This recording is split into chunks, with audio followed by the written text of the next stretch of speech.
শিক্ষার্থীরা, তোমাদেরকে আমার চ্যানেলের পক্ষ থেকে অসংখ্য শুভেচ্ছা জানাচ্ছি। তোমরা যারা বিএসসি অনার্স প্রথম বর্ষে পড়াশোনা করো, তোমাদের একটি কোর্স ফিজিক্স 1, তো অর্থাৎ যারা ম্যাথমেটিক্স এবং কেমিস্ট্রি ডিপার্টমেন্টে পড়াশোনা করো, তোমাদের নন মেজর কোর্স হিসেবে রয়েছে।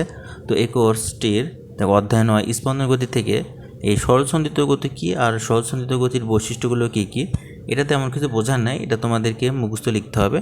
তো দেখো, যদি পরীক্ষায় আসে এটা, তাহলে তোমরা লিখবা যে সরলসন্ধিত গতি হচ্ছে পর্যাবৃত্ত গতিসম্পন্ন কোনো বস্তুকণার ত্বরণ যদি এর গতিপথে নির্দিষ্ট বিন্দু অভিমুখী হয় এবং ত্বরণের মান ওই বিন্দু হতে বস্তুকণার সরণের সমানুপাতিক হয়, তবে বস্তুকণার এরূপ গতিকে সরলসন্ধিত গতি বলে। এটা তোমরা মুখস্থ লিখে দিবা, আর এর বৈশিষ্ট্যগুলো দিবা যে সরলসন্ধিত গতির বৈশিষ্ট্যগুলো কেমন হয়।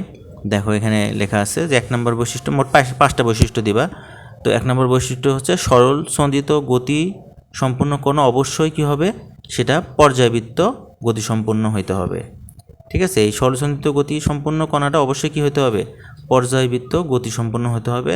আর 2 নম্বর হচ্ছে বস্তুকণার গতি সরল পথে সম্পন্ন হবে। যে এই যে সরলসন্ধিত গতির একটা বৈশিষ্ট্য, সেটা কি, যে বস্তুকণার গতিটা কি হয়, সরল পথে সম্পূর্ণ হয়। আর 3 নম্বর বৈশিষ্ট্য হচ্ছে যে বস্তুকণার ওপর ক্রিয়াশীল বল, অর্থাৎ একটা বস্তুর উপর যদি কোনো ক্রিয়াশীল বল প্রয়োগ করা হয়, তাহলে সেটা সাম্য অবস্থান হতে এর সরণের সমানুপাতিক হয় ও বিপরীতমুখী হবে। তাহলে এটা ক্রিয়াশীল বলটা সাম্য অবস্থান হতে এর সরণের সমানুপাতিক ও কী হয়, বিপরীতমুখী হয়। আর 4 নম্বর পয়েন্ট হচ্ছে এক নির্দিষ্ট সময় অন্তর অন্তর এগুলি বিপরীতমুখী হয়। যে এই যে সরলসন্ধিত গতির একটা বৈশিষ্ট্য রয়েছে, যে এটা একটা নির্দিষ্ট সময় পর পর কী হয়, যে এর দিক বিপরীতমুখী হয়ে যায়। আর 5 নম্বর বৈশিষ্ট্য হচ্ছে ত্বরণ বস্তুর সরণের সমানুপাতিক হয় ও বিপরীতমুখী হয়।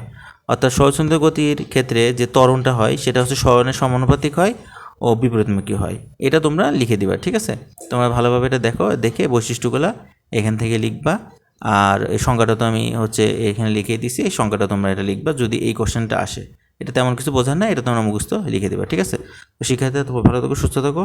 আজকে এখানে শেষ করছি। আল্লাহ হাফেজ।